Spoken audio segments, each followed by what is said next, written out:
So today I'm talking about the topic of personal development and how it is so crucial to your mental health and well-being. So if that's relevant to you, keep on watching, keep on listening. Thank you for your support.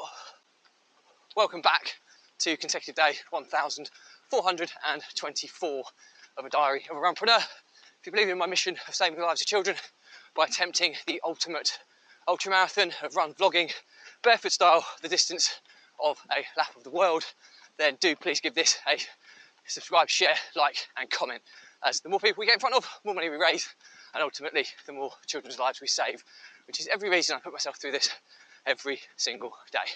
Thank you as always for support, and let's get started.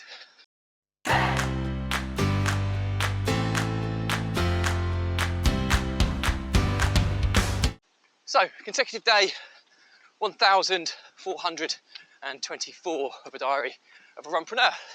And today's topic, we're talking about personal development and the importance and the role it has in your mental health and well-being. So it's a continuation of my book drafting process that I'm going through at the moment, from my unpublished book, the Stacking Stools System for Success, a diary of a Runpreneur. And it's a step-by-step, stack-by-stacking process for how to build your successful life.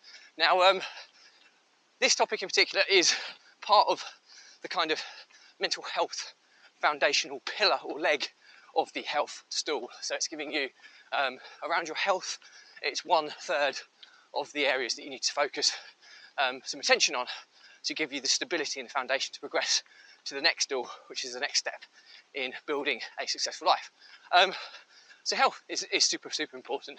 But I've talked about several other aspects of mental health and well-being over the previous few episodes, and today's topic is about personal development. So the first thing is that this is a quote. Now I cannot for the life of me remember where I heard this, but it was a profoundly integral quote that I've taken forward in my life. And I think it was, the general principle was taken from a book by Jeff Olson, The Slight Edge, which was about, we never stand still. We're either progressing or we're regressing. So we're either moving forwards in a productive manner or we're falling behind in a reactive, regressing manner, if that makes sense. And that applies so true in our mental health and well-being. I don't see it that we stand still in time and that our minds and our brains just kind of stay there. They're such complex organs within our bodies that they're either developing and growing or they're regressing and falling behind. And I think if we look at life in general, it's quite a sad thing to look at really, but we spend our lives, growing up as children, having fun, starting to get more and more responsibilities. We go through the education system, the schooling system, the college, university system, and we have to get a job, stand on our own 2 feet, work for 40 years of our lives or thereabouts, try and save a bit of money to look after us in later life when we retire. And even the people that have broken the boundaries to kind of institutional life that the government wants us to kind of pursue, and we make a financially successful life. We then retire. And what happens when we retire? All of the hard work and effort that our physical bodies and our minds have put into the life that we've built, we just go, I've had enough now, I'm going to quit, I'm just going to relax. And what happens when we relax? The amount of times I see incredibly competent, successful, physically fit and healthy people go, you know what, I'm retiring now, I've reached retirement age, and then they do less and less, and their health diminishes, especially their mental health diminishes, because they've gone from a position or a standing in life where they were worth something, they had a purpose, to not having a purpose. And there's only so much goal for chilling out you can kind of do before you start regressing.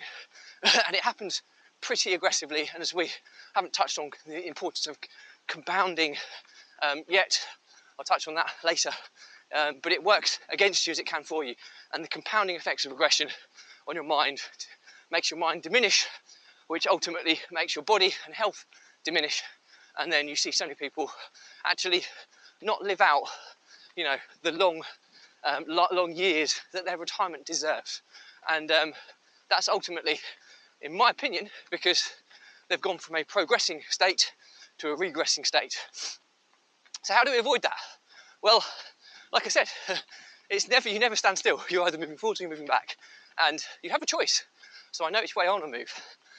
So that's where personal development comes in, that your mind, your brain is always hungry to be active, to learn, to grow. And so why not give it what it wants? And quite often, if you pick things that you're interested in, it can be a lot of fun and enjoyment along the way. So personal development, there's kind of 4 kind of main areas that I've focused on in this area. Now, there will always be other ways that you can kind of grow in this area, but why don't you listen or read? So there's a lot of content out there, information out there. Whether you listen to it, you watch it, you read it, absorb it in some capacity. So probably my favourite way of learning over the years has been through audiobooks. Now, there's lots of different apps and software you can use where it becomes so convenient to download and listen to an audiobook. And when you get quite advanced and listen to a lot, you can train your mind to listen to information in a faster kind of format. So I listen to a lot of audiobooks in double speed. To the experienced mind of listening to audio content, it would sound literally like watching something in fast forward. But when you've adjusted and kind of acclimatized to it, you can absorb double the information in the same amount of time. So it's an amazing skill to have. And I wouldn't want to hazard a guess at how many hundreds of books I've listened to now over the years. And I always say, if I can take 1 to 3 things from every book I read and implement it into my life, it's been an incredibly powerful book. And I do that more often than not in most cases. Usually it's maybe only one thing, because I think you can take on too much and not be able to learn it. I often go back to a book a second or even third time if the book was that good and I want to implement new things from it at a future date. So audio content is amazing. Not just with books. I like books because I always listen to books that are very relevant to my kind of position in life or what I'm experiencing at the time, what I'm working on, and I can learn whilst kind of on the job or in the real time, which is incredibly powerful. Podcasts are also another really good way of learning, although I find that with a podcast channel they kind of cover a topic but in a much broader sense, so that you can, when I like to learn, I like to focus on something very niche and specific to what I'm working on. So I like a book because it generally sticks to the point that it's there to do. Podcasts, you get interviews and kind of chats and all sorts of different areas, but they also have a very, if you get the good episodes, they can make a huge difference in your learning. YouTube or watching video content, YouTube is a bigger search engine than Google as a whole, so people clearly learn more from video than they do from kind of text based content in today's day and age. And with AI and stuff now, you can kind of take this up to a whole new level. You can download YouTube into your kind of your smartwatch, your smartphone, and you can listen to stuff now in audio format, even though it was made for video, which is another powerful kind of hack. But YouTube is obviously an amazing way of learning. So absorb content in whichever format, whether it's written, whether it's audio, whether it's video. Absorb in your kind of designated area of interest or personal development. So really, really powerful kind of combination there. So we've got kind of audio podcasts I've talked about video content. The next one is training courses. So you get kind of online and in-person training courses. Again, if they're very relevant to something you're looking to learn, incredibly powerful. And also the benefit of these is that you're also enhancing your kind of relationships area of your mental health, because you'll be meeting hopefully like-minded people who want to learn something that clearly you do too. And it doesn't have to be business related, it can be hobby related or whatever. Training courses can be for whatever you want to learn, and they can be online or they can be in person. Now, the downside of training courses is generally they come with a higher price, but there's a lot of free content out there which is really good.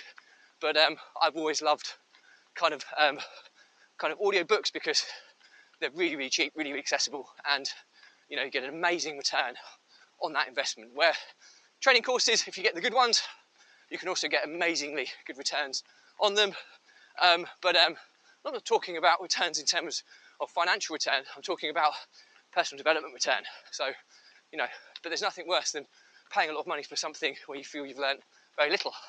The step on from that is coaching and mentorship. And again, this is incredibly powerful when you get to be experienced in your area. Getting coached or mentored by someone who's the next level up or several levels up is a great way of then taking that natural step to kind of going from level 2 or 3 to kind of level 10. Meeting someone who is at level 10 or beyond and getting coached or mentored by them is an incredibly powerful way of doing so. Again, the problem is the further you go up this kind of up this pathway, the more expensive it can become. So you do have to bear that in mind. But I think, as many people say, is invest in yourself. It's one of the best investments you'll ever make. And if you apply yourself in the right way, you'll always get the return as long as you take action.